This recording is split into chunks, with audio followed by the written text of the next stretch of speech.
Welcome to the Tripod Sports Podcast. My name is Castle, and with me are Catman and Chappers. And we also have our very own Eagle fan here tonight, Brent.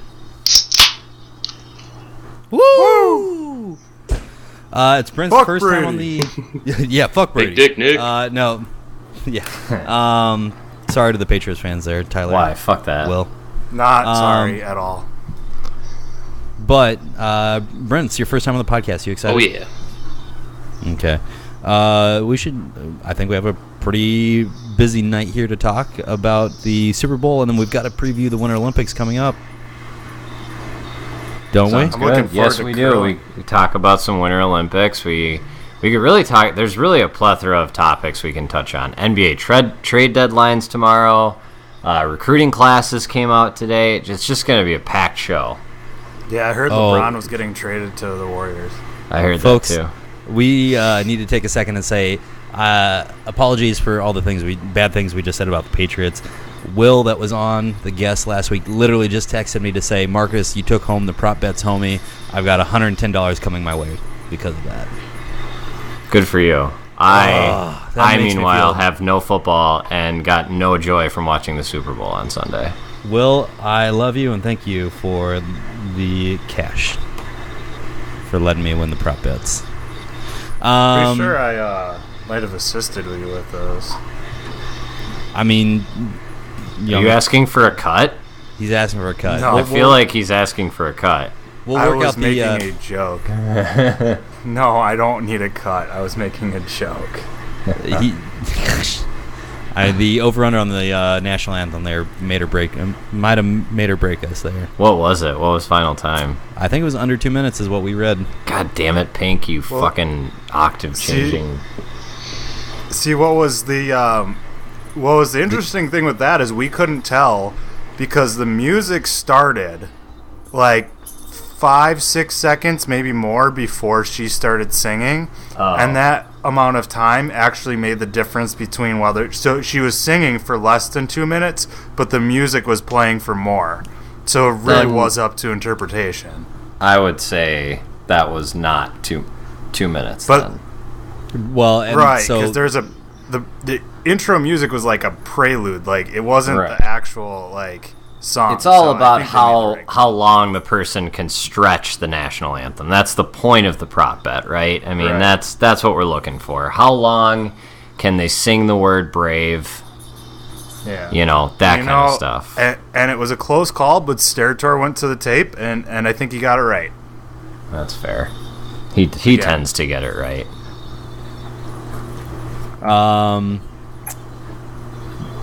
What else? Let's just get into it, though. The Super Bowl.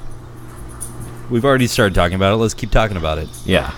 Brent, as an Eagles fan, tell us how you feel. I feel pretty freaking excited. I mean, after the game, I think I finished a huge, giant Jell-O shot that was about like 4 or 5 inches in diameter and about 2 inches thick. And then Very Philly of you. I had to. I mean, I tried going around trying to find greased up light poles around town here, but I couldn't find I was any. gonna say. Um, Or like You couldn't find any? sitting on a cheesesteak, or like just putting a cheesesteak up your ass. I thought about it. I mean, I almost butt chugged a beer, but That's fair. Wouldn't be the first person on this group to do it. Dilly dilly. yeah, Philly.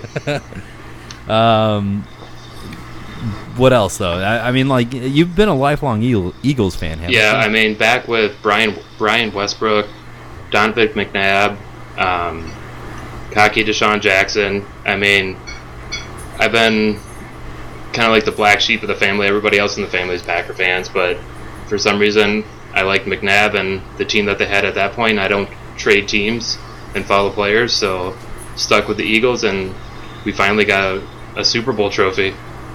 Bring it back to Philly, and we beat Brady to do it, so it makes it even better. The fact that Carson Wentz went down and you did it with a backup is pretty darn impressive. And Big Dick Nick stepped up. Oh yeah.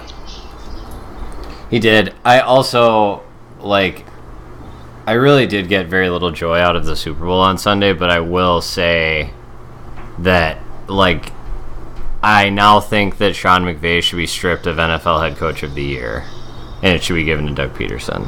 I mean, I don't think Sean McVay is undeserving, but like, yeah, Peterson should have won it. Yeah. And I think he demonstrated why.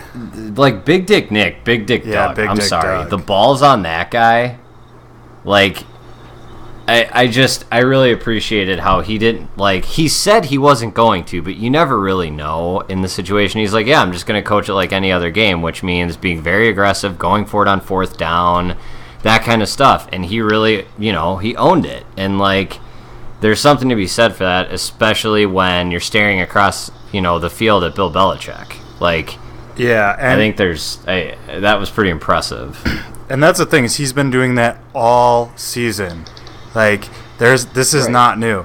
And one of the things that I think everyone who listens to this podcast knows is I think NFL coaches are giant pussies.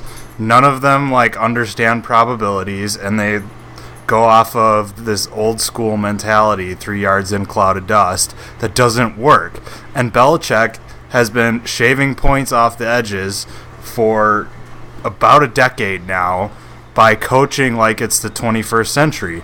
And until this year, no one was fucking doing it, except for Doug Peterson, who came in there and out-Belichicked Belichick. Like, if they don't make that fourth down on 4th and 1 on their own half of the field, he gets crucified for it. But it was the right decision whether they made it or not, because people conflate result with the decision. But it was absolutely the right decision. You're going to pump the ball back to Brady with a lead in the fourth quarter? Right. No, he, like, grabbed the game by its balls and fucking won it. Brent, what were you thinking when you saw that 4th and whatever in your own end of the field? Like the 4th and 1? Yeah. Oh my gosh. I was pacing back and forth, and I was like, okay, this could work, because he's been pretty successful with 4th down conversions in the past throughout the season. But I was like, okay, do we go for 3? Do we try to risk it? And our defense would be good enough where we could potentially get a safety if it does not work out right. But apparently Nick Foles, after they took their timeout, Nick Foles went up to Doug Peterson and he said, I want to run the Philly special. And so he let Nick Foles call that play. And to put that much trust into a quarterback, I think it really said the backup quarterback, and I think that really says a lot about how he can relate with the players and kind of sets the mood for the locker room and stuff. He puts the trust in the players trust him. It's a lot of respect that goes around in that locker room, I feel like. Right, and the other thing is, like, he's got a play design in his playbook that his backup quarterback's comfortable with enough with, that says the game's on the line in the fourth quarter. I think we can get it with this play. And like that says a lot, because there was a lot going on with the types of schemes and the game plan he ran against the Patriots defense. Matt Patricia, like, probably wants to take that pencil, like, behind his ear, because he just got pencil whipped by Doug Peterson. Right, hold on. I'm not saying the outcome of the game would change, but would it have been more difficult to move the ball as efficiently as Philadelphia did if Malcolm Butler is on the field? No, because if it was, he would have been on the field. I mean, I'm just saying, I think there were a few catches there where if Butler was on the field and it was in coverage. I don't know. Maybe he's breaking up pass. Maybe he's making it more difficult for them to catch something. Maybe he's stopping them and letting them get the yards after the catch. If Malcolm Butler should have played, he would have played. Bill Belichick is nothing if not ruthless and doesn't give a shit about what you do. So, like, I think if he honestly thought it would have given him the best chance to win, he would have played him. Absolutely. I mean, the guy, like, I also understand that, like, Bill Belichick doesn't like to take shit from his players, and if you fuck with them, you'll sit. But I don't think the Super Bowl is the time or place that Bill Belichick is going to stand on his morals. Yeah, and he's not going to let his ego get in the way of winning another Super Bowl, if that's what it means. I don't think that had anything to do with it. People don't realize the NFL is a matchup-based game. It is a matchup league, and sometimes the guys you have on your team just play a style that does not match up well with the offense they're playing against. And for whatever reason, that none of us are smart enough and knowledgeable enough about the intricacies of NFL offenses and defenses will understand they did not think they had a good matchup with Malcolm Butler. He's not very good at man coverage, I know that. It blows my mind, though. You have a guy that played 97% of the defensive snaps for the Patriots all season. And then hours before the game, you tell Patricia. Yeah, but how many teams in the NFL were running a run-pass option at offense at that point? And you're right. I'm not saying you're wrong. I'm just saying that. Right. And running it really fucking well. Right. I mean, yeah, I don't know. Maybe I just think Belichick's right, like, all the time. So, like, I just think that I certainly don't think he would have chosen the Super Bowl to, like, make a moral stand or be like, oh, let's try something different. Let's switch it up. Like, let's roll the dice. And I don't think... If he didn't actually... I don't really think that one person would have made that big of a difference when Philly spreads the ball out as much as they do. I mean, they don't just lock up on Alshon Jeffrey or Nelson Aguilar or Zach Ertz. I mean, they spread it all over. It's so hard to try to guess which players can get the ball when you have four good people who can catch it out wide, and you can throw a halfback running downfield, Corey Clement, catching the ball, and I mean, you have so many different options. I want to talk about that. I mean, it's insane on the options and weapons that they have. Yeah, they are stacked. I mean, if you really think about it, each one of the skill players on offense is, in his own right, has a significant skill that can exploit a matchup somewhere. I mean, even Trey Burton as a backup tight end is pretty good. He just doesn't get that much playing time because there's so many other options. Do we think all the calls were right, like the Ertz catch and the Clement catch? Yes. Because I'm curious. Because I don't think the Clement one was a catch, but I absolutely think the Ertz one was a catch. What made you think the Clement one was a catch, though? He didn't have control of the ball, and the ball was oscillating and jostling still when he was stepping out of bounds. Like, I understand he initially... It looked like he had possession, but I don't think he kept possession of the football. I don't think there was enough as he was going out of bounds. I think they made the right call. You couldn't tell by given the call on the field. You couldn't, remember he said call stands on that one. On the Ertz one, he said call confirmed because So the Ertz one was clearly a touchdown because he caught the ball as a runner. Yeah, he made a football move. I'm down with that. That was bullshit. The Patriots already got away with one against the Steelers with that. I'm fine with that. And I agree. I mean, I think probably 80% of the time, if not more, it comes down to what the call on the field is. So I get that. That makes sense with the Corey Clement catch. I don't think it was a catch. But you could look at it 50, times slower and slower and slower and change it. But given the call on the field, it made sense to me. I just don't think it was a catch. I agree with it. I agree with the decision in the sense that it was correct as it stands, because if the call was going the other way, I'd say there's not enough to say that's a catch. But like the call on the field saying that it was a catch, there's not enough. I didn't think there was enough to overturn it to say definitively that he lost possession of the ball. Because you said it was oscillating, but you couldn't really tell if he had control or not. It was pretty unclear it was oscillating, but it's oscillating very little. Right. Okay. And the Ertz catch, Chappers, you and I talked that one out at length. Yeah, Sunday night and Monday. We had already before they made that call, we were saying we would be really pissed off. And like one of my favorite sports writers, who used to write for the Packers, said he's like, yeah, Of course. If I was Roger Goodell, I would have called Al Riveron in New York and said, "Don't even fucking think about it. You overturn this call, you're fired." Right. Jesus. Brent, did you have any fears as an Eagles fan that something fucky would happen? I mean, honestly, with the Patriots, you never know. They pull tricks out of the bag and can somehow get it done. You give Tom Brady 2 minutes down by 14 and he somehow pulls through. So I wasn't fully calm and like thinking we got this until the clock hit zeros, because anything can happen, and I mean the Patriots have proven that they can come back from anything. And so I mean, I was nervous the whole game because even though we were up, I was like, no, this game is way too close. I mean, the only way I would have felt comfortable is if we were up by like 5 touchdowns with 5 minutes left. But obviously that's not going to happen. So I was pretty nervous throughout like the whole game until the clock hit zeros.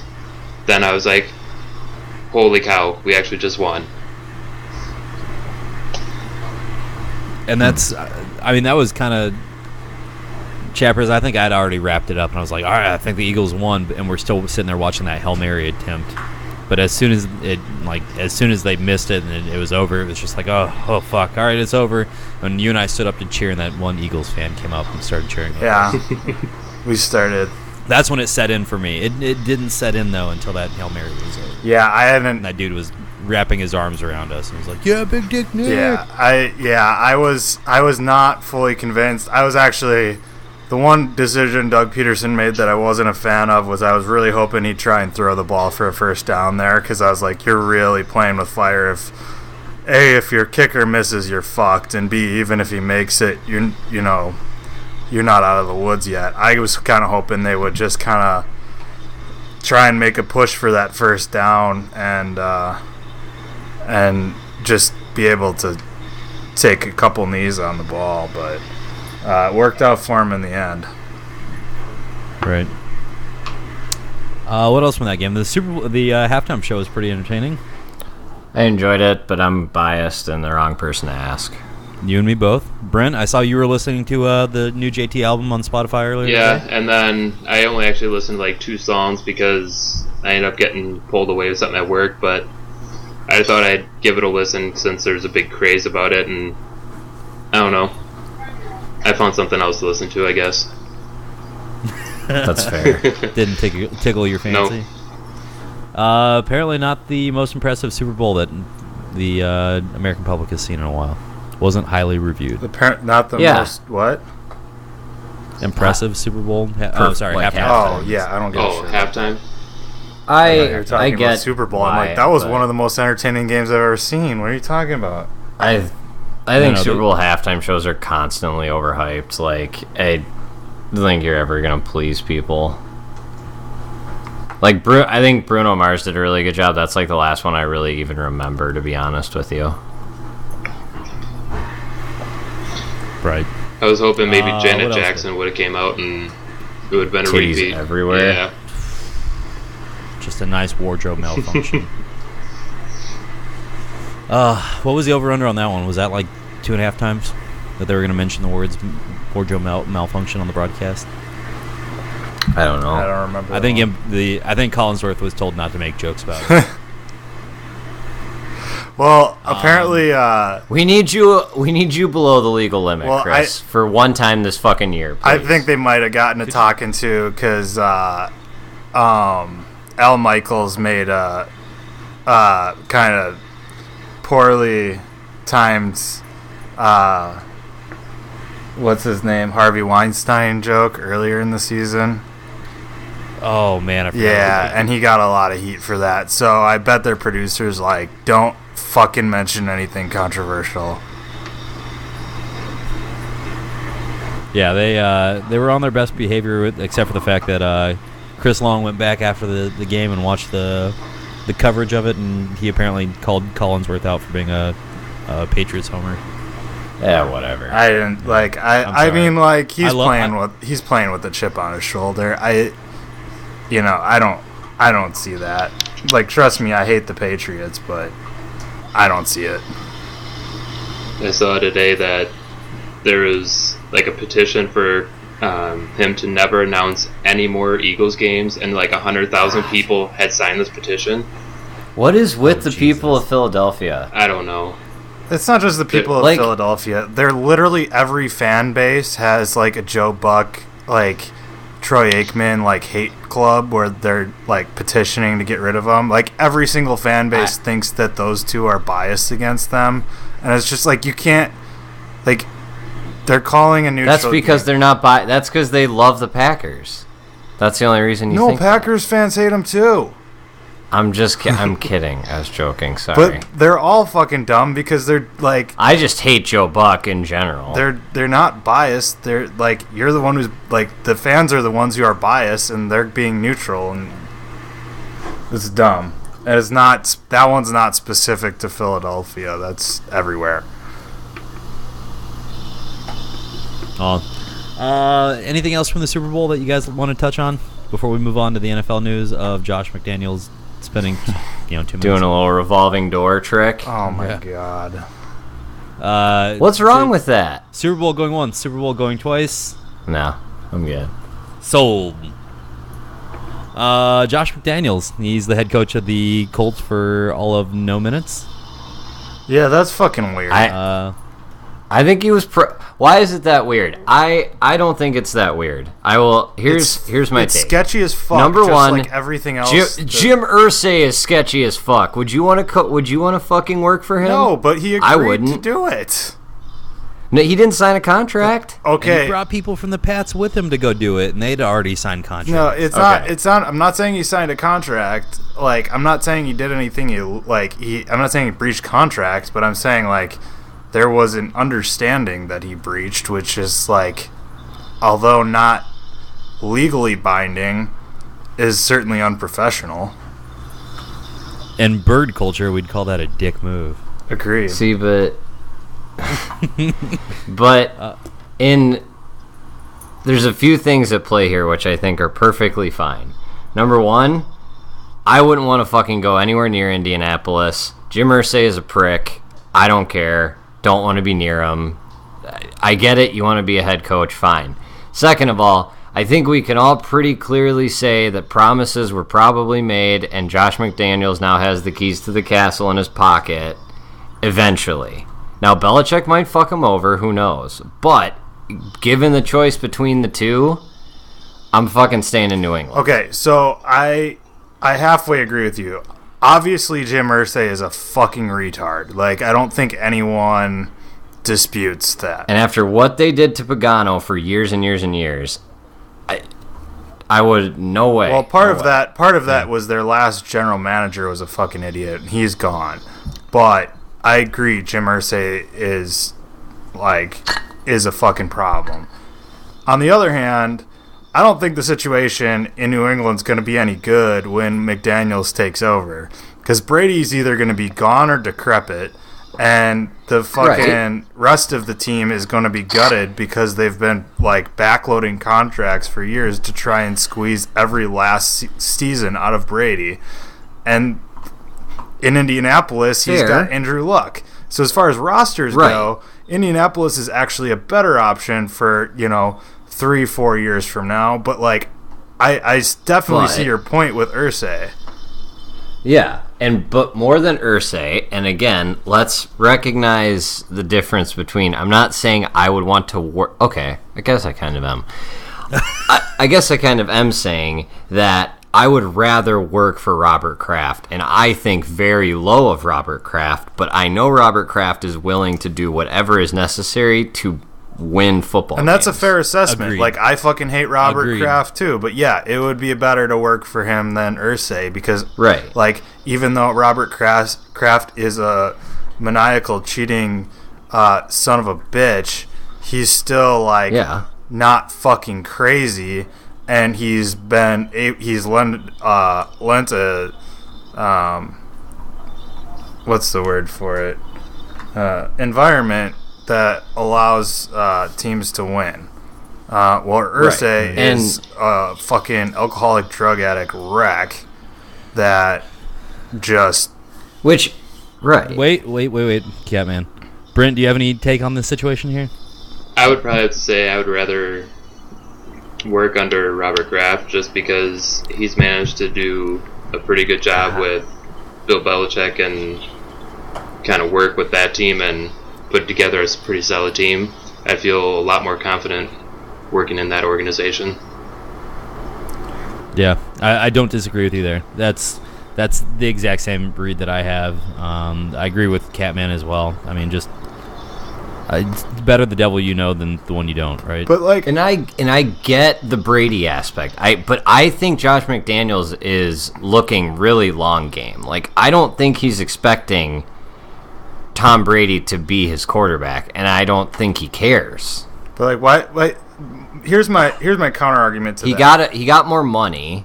Here's my counter argument to that. Go ahead. Winning is a cure-all, right? If you're winning, Right. you're fine. Even if the ownership is garbage, if you're winning games, you're fine. And you are a brilliant offensive mind, and you have the ability to coach quite possibly the best quarterback in 3 years, right? Or 2 years even. Like, who knows? Like, Right. you know, you got the best up and coming quarterback who's already been proven, who with good guidance can be a perennial MVP, and you're gonna turn that down for question mark? That's kind of For Gronk. who might You do it retire for Gronk. tomorrow. Doesn't matter. Worth it. It's worth the risk. Speaking of which, rumor report has it that Gronk is considering retiring to go pursue an acting career. No, he's not. I mean, yeah. He's not going to retire. We know it. Well, no, but I would say, like, I mean, he probably, like, I get the acting career thing, but he's fucking gonna retire because the poor guy is, like, fucking concussed and has, like, broken arms every year. Like, It's okay. He's gonna forget that he planned on retiring in a couple of weeks. So yeah, and God love him. You know what? Honestly, that CTE good joke for went him. right over everyone's head. No, I caught it. Oh, I was going with, like, he's gonna be, like, drinking so hard. No, I caught the CTE joke on there. Well, I guess I drinking just- too. I love Gronk. He's just gonna sit down. He's gonna enjoy a couple Four Locos, and he's gonna be like, "I'm bored. I'm gonna go play football again." I'm bored. I've played Madden all day. My bros are busy doing other stuff. I'm gonna go hit somebody in the face. Yeah, yeah. Yeah. Yeah. I'm gonna go hang out with my friend Tom. All right, I got a question for our guest. Yep. What happens next year? Foles. Carson Wentz. What's going on that team? I think they'll keep Nick Foles, and Vikings are gonna get him. no, they got Teddy Bridge H2O over there. It's true. Teddy Two Gloves. But I think they'll keep Nick Foles. Nick Foles really trusts Doug Peterson, and he worked with him when he was in Kansas City too. And so I think Doug Peterson was a big part as to why Nick Foles came over to Philly.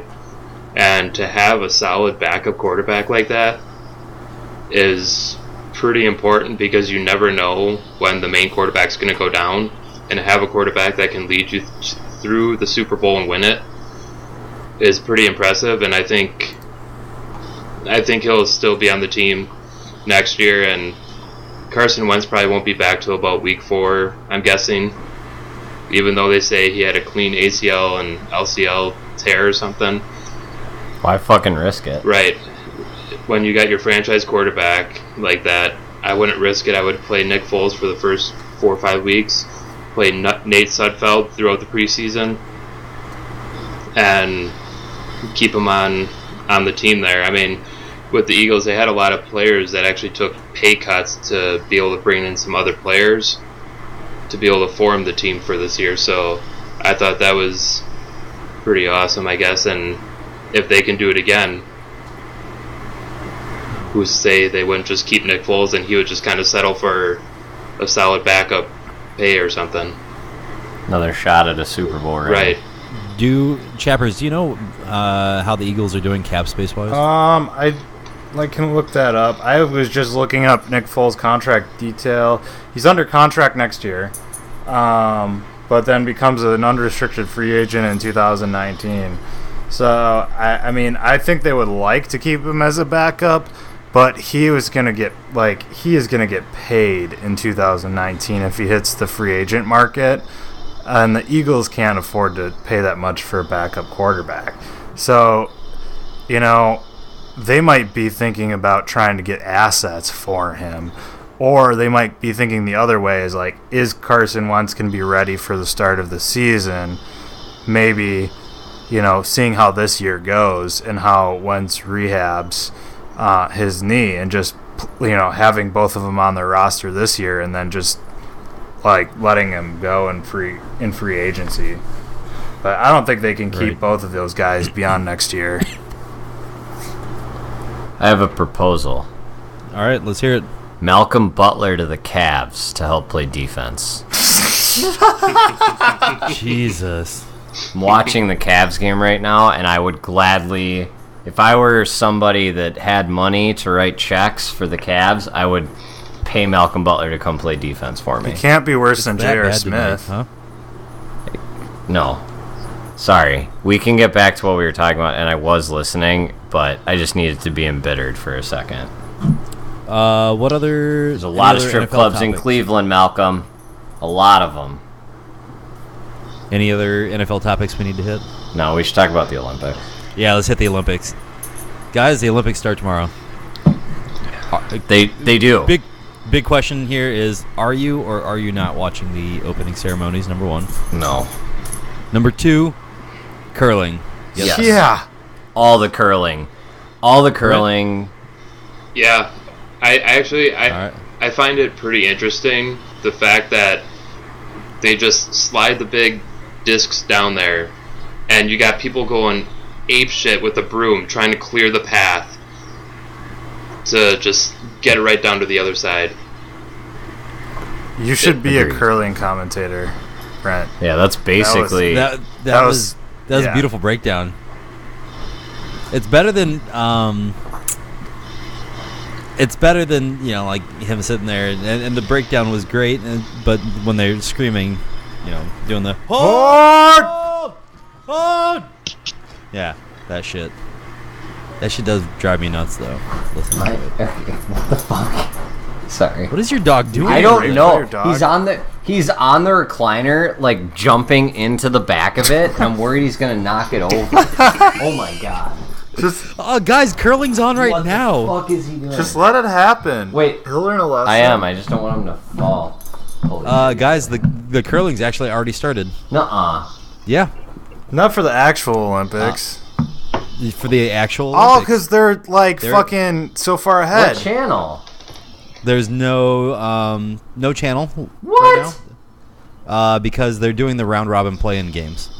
Oh, that's fucking... Uh, What, so fucking Georgia can get its curling team in? I don't know. The U.S. So some they're of the U.S. curling teams bunch are of- pretty fucking bad. They might actually have. Oh, they allow more than one team from each country? Well, no, because there's different types of curling. So there's mixed doubles. There's women's, men's. So I don't know what other they're- ones there are. So starting at 11 p.m. Tonight, that's Eastern time, so 10 p.m. your time, alpine skiing starts. Yes. Alpine skiing starts... Oh, yeah, but they're not televising it till tomorrow. It'll be on NBC Sportsnet tonight, and then starting at midnight So tonight, we have the curling mixed doubles. So- going. Oh, curling is on. You're right. Over- Alpine Yep. skiing and curling. over under 1.5 intact ACLs for Lindsey Vonn at the Lindsey end of the Vonn. month. Cass and I were talking about that. Like, her knees are going to explode. She is a robot. Like if somebody was actually going to be categorized as a cyborg, it'd be Lindsey Vonn at this Yeah. point. Like, they should have cast her in Justice League. Yeah. I think she's got rods in her legs. Fuck it. She You're does. a cyborg now. Connor, you're a cyborg. You've had your ACL repaired. That's true. And I would not go skiing down a mountain right now. What other? Do we have any other sports we're looking at this year? I heard the Cavs are wait, doing what? pretty well. They fucking suck. I'm really excited to watch a little bit of biathlon. That is one of my favorite ones. Yeah. Guns and short skiing. track. How do you- Short track speed Yeah, skating short is track always a speed personal skating is favorite. a shit, man.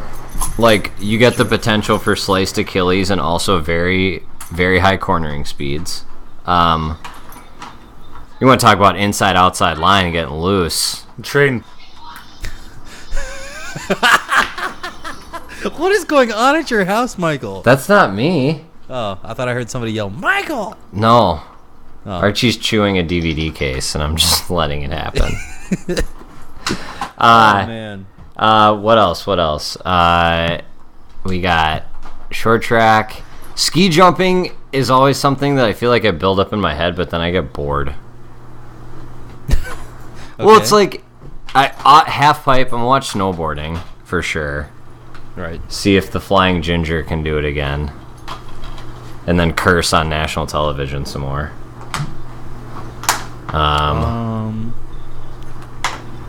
All right, so tonight we've got alpine skiing, curling, and ski jumping all happening. I'm not gonna watch any hockey, which just No, why pisses would me you? off. Why Like, would you? I don't know. What the fuck is the point? I don't know, so we can watch a whole bunch of AHLers. Right. Roll Or around out there. fucking Euros. Like, they play in Russia and Sweden and bullshit. Like, Old man Brian Giunta getting out there. yeah, what the fuck is that? I don't know. What is it, boot hockey? Might as well be. Guys, we've got curling every night until the end of the Olympics. I just pulled up the schedule. I'm looking at it now. Thank It's Christ. on every day. Our fucking curling team plays better defense than the Cavs. Oh my god. You and the Cavs tonight. Short track starts on Saturday. And Is Apollo Ono skating? God, I wish he was. Remember how great he was? Dude, he was fucking sick. He had the sick flow. He had coming out the of fucking power helmet there. goatee. Oh, man. Bobsled is always fun. Yep. I think we've hit literally every sport Yeah, except for is figure there- skating here. Well, figure skating's fucking boring. Don't take my man card away, but I've been enjoying watching the prelims for the figure skating over the last few weeks. That's fine. All right, let's do a little more in-depth breakdown of the Olympics next week. But do we want to try and like pick out some country medal winners for predictions? Like, do we want to make a prediction that Russia's going to win like overall hockey for the men's? Yeah, I don't even know who's playing for them. Is Pavel Datsuk playing? He is. I bet Pavel's playing. Yeah, Pavel's playing. because he's in Europe or he's back in Mother Russia now. Or do we want to skip it and just do it next week? I don't Because know. we've got time, guys. We've got time to do this. I don't we'll, care. We'll deal with it next week. Yeah, I mean, like I know little to nothing. Actually, I have really not been paying very much attention to the Winter Olympics at all. And what's our time zone difference? Like, are we gonna see anything good live? I mean, you could turn on some alpine skiing right now. No, I can't. Why? It's not on because the Rangers and the Bruins are on. Well, all right. Sorry, I take that back. In like an hour and a half, you can turn it on. Right. Okay. Well, 10 o'clock. Yeah, 10 o'clock your time. You can start watching. Okay. That's gonna be live. Yeah, that's live then. Okay. So they're, what are they, like 16 hours ahead of us? Something like that. I'll look up Pyeongchang. Hey Siri. God, bitch we're just never falling listens to off me. the fucking rails right Yeah, now. let's wrap this up. Let me go grab something real quick. I need to go get our prediction. Connor and points. fucking Brent haven't spoken for 3 hours. Only 2 hours and 45 minutes, actually. That's fair. Is Chappers even here? I don't know. He muted himself and then. Oh, that's not promising. Oh, we lost Chappers. Oh, Oh, well, that makes more sense now. All right, 99, 89. It's 10:52 a.m. there, so they are 15 hours ahead of us. Math. Damn. So if I get up at like 3 o'clock, I can just start watching Winter Olympics. Yeah.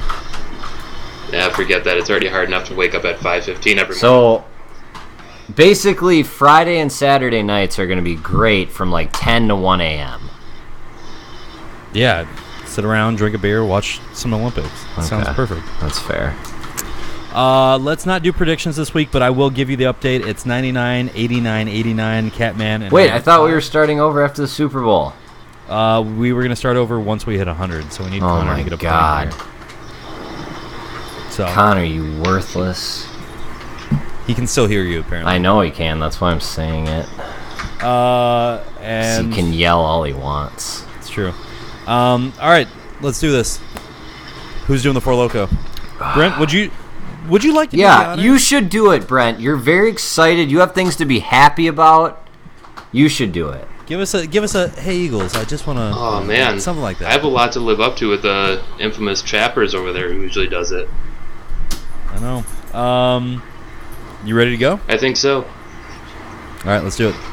Well, as Chappers would put it, you know, if we were in Philly, we'd probably just be chugging a bunch of Four Locos and getting super drunk climbing light poles. So let's just chug a nice cold Four Loko!